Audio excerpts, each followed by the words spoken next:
So, meteor showers are incredible to watch, but nearly impossible to capture with a telescope. But tonight, with my Seestar S30 Pro, I'm going to give it a try anyway. And you're welcome to come along with me. Demonstrate how I'm going to do it, as well as show you my results so you can determine if it's a challenge you want to take on. Meteor showers happen when the Earth passes through debris left behind by comets as they traveled in orbit around the sun. And these tiny particles slam into our atmosphere and burn up in a flash of burning light.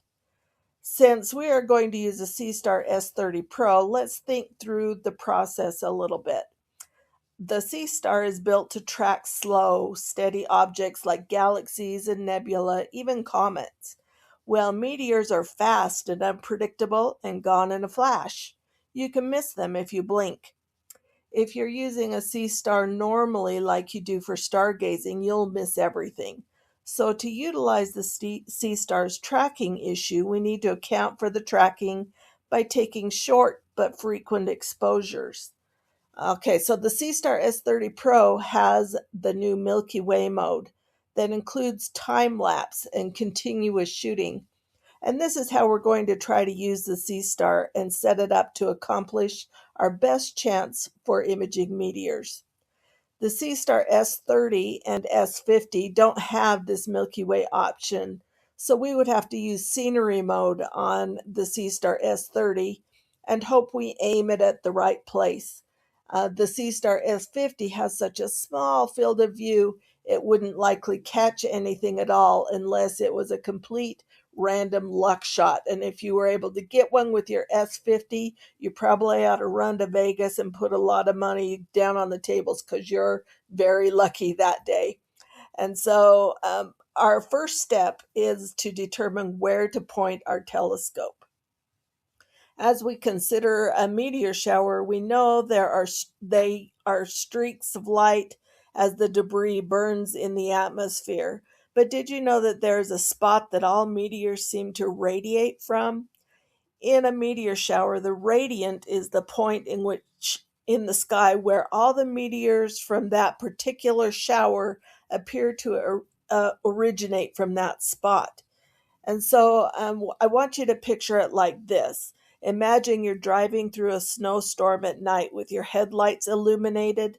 Well, the snowflakes seem to come from a single point ahead of you, even though they're actually moving in parallel paths with each other and they're all just falling to the ground. That point ahead is exactly what the radiant is like. And the headlights from your car make it appear as though they're kind of coming at you differently. Well, that's real. What is really happening is during a meteor shower, Earth passes through a stream of debris left by a comet. And all those particles are moving in roughly the same direction because that's the direction that the comet deposited those that debris in the universe, and they're all following that because they were moving when they fell off of the comet, and so they're still moving in the same direction that that comet was going. Because of perspective, they look like they're spreading out from one point, and that point is the radiant. So there are multiple options for different meteor showers throughout the year.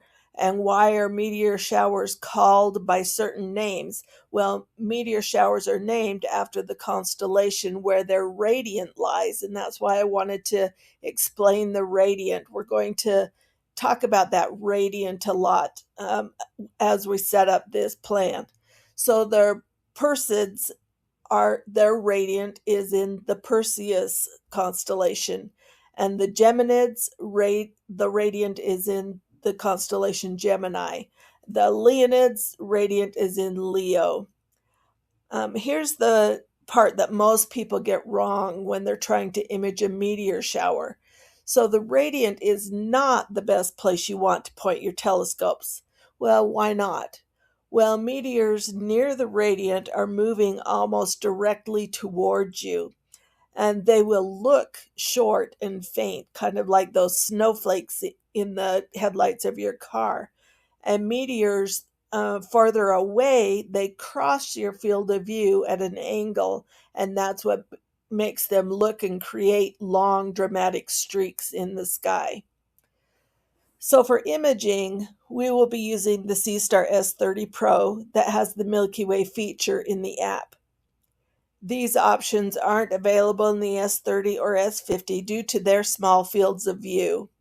You can try capturing them with the S30 and S50 using scenery mode, but your odds of pointing the frame at the exact spot to capture one is slim. If you're using the S30, your odds are a little bit better than if you're using the S50, but both your odds are pretty slim, all because of that field of view of those devices. It's not impossible, just not great odds, since we can't predict exactly where a meteor is going to happen. So the field of view of the S30 Pro is much bigger than the other two devices, so our odds increase of capturing one. So here's our plan as we set up the Seestar S30 Pro. We're going to point the S30 Pro about 30 to 60 degrees away from the radiant. And this gives you a chance of getting those longer streaks that are more visually impressive to capture. The next thing we need to plan out is to use short exposures. So let's set the exposures to 5 seconds, 5 to 10 seconds, and capture continuously, saving each frame.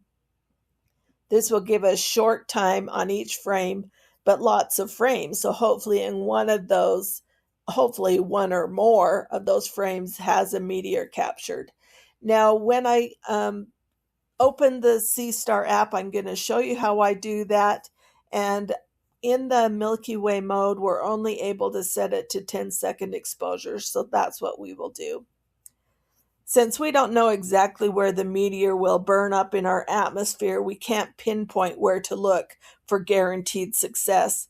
Thus, the more sky you capture, the better your chances. And this is the main reason we're using the Seestar S30 Pro. If you haven't gotten one yet, hopefully this video is the inspiration you need to get yourself one. And I'll put a link in the description and a QR code if you want to check into getting one for yourself. Well, when are the best times for meteor showers? Well, there's several of them. The Perseids is in August, and those ones are bright and frequent, and that's a really popular one because they're so frequent that your odds of capturing one are great. The Geminids is in December, and it's very reliable, and it has really good results as well. Quadrantids is in January. This is a short one, but it's intense, so there's a short window of time to capture them, but they're pretty reliable on the intensity of them. The Lyrids has occasional storms at different times of the year. Well, we are currently in April 2026, so we are going to attempt to capture meteors in the Lyrids meteor shower, and that's in the constellation Lyra. So let's get started putting our plan into action. The ultimate plan is simple. We're going to just let the Seestar run once we set it up and hope a meteor crosses the line. And so what I'm going to do now is I'm going to switch the view and I'm going to show you how to set it up in the Seestar app. Okay, so I have set up my Seestar S30 Pro outside. It is on a tripod and set to EQ mode. I have done the polar aligning, so now we're just waiting to image. So the first thing that I want to do is I want to go into this Milky Way option. And then down in the bottom right hand corner, well, let's go up here first to those three little dots, and we'll make sure it's set on the lowest exposure you can get, which is 10 seconds in this mode. You can get lower exposure times, but only if you're in the stargazing mode. And that would be something they probably should fix so that we can do this. But what I did is I went in the Sky Atlas and I just did a search, and I searched for the Lyra. Let's see, Lyra, and then I did the targeting thing, and then the Sky Atlas comes up, and that's the constellation. Is it Lyra or Lyra? I don't know. But then I moved it up because we want to get it away from the point of the radiant. And so what I had done is I went into Google or Chat GPT, and I told it to create me a map of where the radiant for the Lyrid meteor shower was, and it said it was just barely off to the side here, right around in this area. So I'm going to move it up and a little to the right.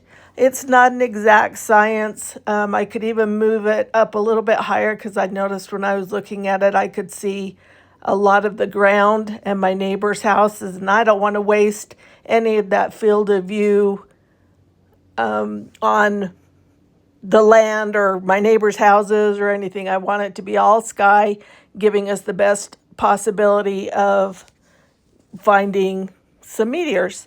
And so I'll move that up, and then I click go to, and then it's going to slew to there. And then when it gets there, I'm going to click stop. I may even want to go a little bit higher than that because let's see how it goes. We're going to do stop, and then we'll go out here to the time lapse, and we will do this little icon to the left of the time lapse, and that's where we can set the time. Now I'm just going to set it for, let's say 20 minutes. Well, let's even do less than that because we're just doing a trial run tonight. It's cloudy tonight, so this is not a night I'm going to leave this outside for very long. So I'm going to set it to 5 minutes, and it's going to take an exposure, 10-second exposure, and then do a time lapse. And you can see that I still want to go up a little bit higher to avoid all of this, the house and things like that. So I'm going to go back into the Sky Atlas, and then I'm going to move it a little bit higher here and a little bit to the left. And then I'll click go to. And then once that blue box has made it into that red box area, I'll know it's pretty center. I'll click stop and click the arrow down to go back to the main screen and give it a second to do the previewing, and we'll see if that's going to capture sky only, because I don't want to waste that real estate of the screen on land or houses or anything. All right, so we're still a little bit off. We need to go a little bit more this way, maybe even a little higher. Well, let's see, where was that?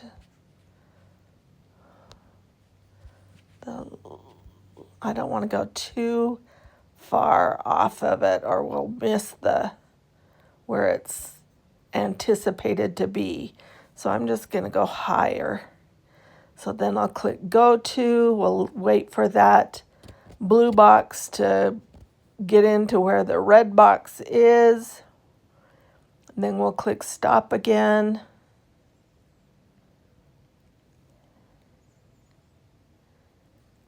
It's kind of hard with it being that big. And so we'll click stop. We'll see if it is centered pretty well where we want it to be. We'll click the go back. Give it a second to do the previewing. But it is cloudy tonight, so this is not a good night to try this. I just want to do a trial run to see how it works, so we're all set up for a clear night. All right, so now we've got complete sky in there. So I'm going to slide this slider. If it's not already there, I'm going to slide it to time lapse. Click the little icon over here. I'm going to do it for 5 minutes, and that's set to 10-second exposures. And then I'm just going to click and let it run. And so what this is doing is every 10 seconds, it's taking an exposure, and it will save these exposures until it has 5 minutes worth. And each exposure it takes 30 exposures to equal 1 second of video. And so it's going to take quite a while. I won't let it go that long just because there's clouds. I know I'm not going to really capture anything tonight, but this will give you an idea of what it looks like when we execute this little plan. And so what we have done, let's do a little brief summary. We went and changed the exposure to the lowest possible exposure time, and then we located the radiant of the Lyrid meteor shower, and we moved the sky atlas up and a little bit to the right of that just to get complete sky in, and so we're not looking right at that radiant. And then we clicked on the time lapse, and we have it saving for 5 minutes. And you can see the little counter up at the top, and it's going to save until it has 5 minutes worth. And you can see right there, it's saving it by seconds. And so it's going to take a while to collect that many exposures.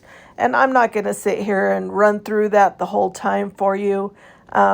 When I do it in actuality, I'm going to have it run for 4 or 5 hours probably, just so that I'm hoping I can get some really good images. There's no guarantee. You can run it for 5, 6, 7 hours and see nothing. There's just no guarantees with imaging meteors. And so we'll be crossing our fingers and hoping that it works out.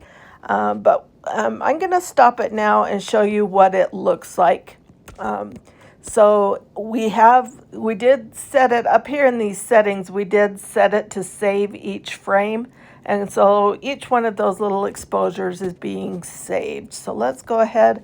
We'll come out of this screen, go into the My Album, go to the Seestar, and you see there's 2 here with time lapses, and you can tell that these are the ones with the clouds. This is the one with them all put together, and it's going to be a short little video here. Take a minute for it to load, and it's a 1 second video because it takes 30 of those exposures to be 1 second of time, and so that's about all we had here. But what I did want to show you is that because we have it saving each exposure, it has saved every one of those. And so these are not fabulous because of the clouds, but you can go into here and then swipe to the right. And this is how we're going to look for those meteors, is we're going to swipe or look at each one of these little exposures and look for one that has a meteor in it. And I don't want to spend too much time on this because it was cloudy, and I don't know that there would be any in here. There would be a difference between a meteor and a plane. A meteor burns differently than the lights from a plane or a satellite. The satellites or planes are very straight, whereas a rock hurtling through our atmosphere and burning up is more jagged and not quite as straight line. And so we can just look through all of these exposures to see if we can see a meteor. And that's how we're going to do it when we do it long term.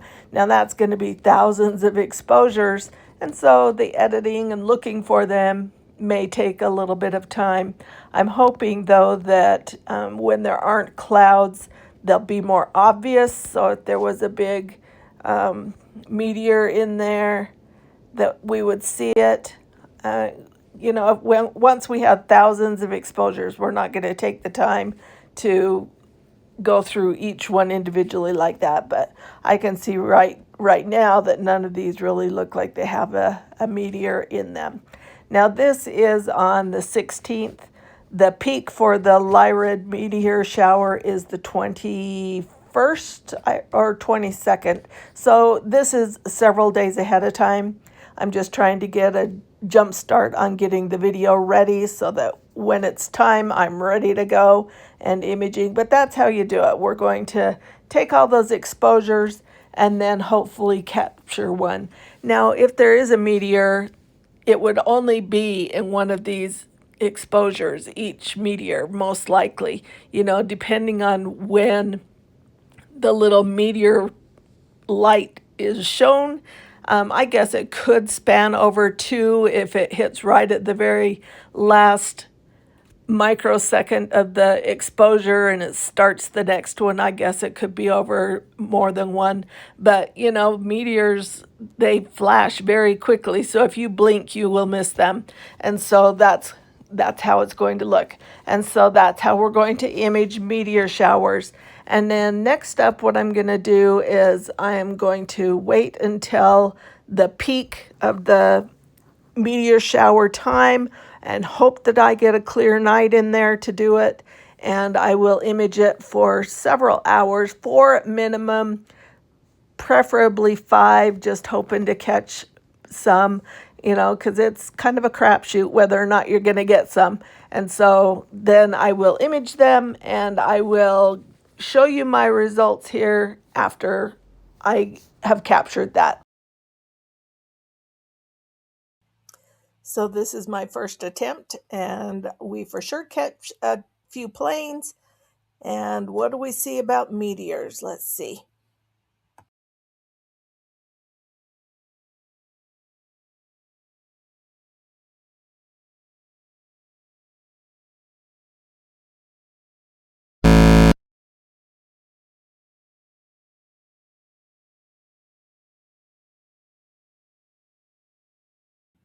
Here's attempt number 2, and there were quite a few of planes and meteors. So I'm going to slow down the video so that you can see them for yourself.